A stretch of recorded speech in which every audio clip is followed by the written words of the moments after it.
খোয়াছড়া ফিরোজশাহী ঝর্ণা এ তার বর্তমান চিত্র।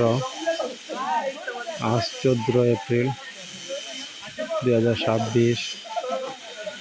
বৃষ্টি না থাকার কারণে খোয়াছড়া ঝর্ণার পরিস্থিতি একেবারে বাস্তব পরিস্থিতি। এটা 14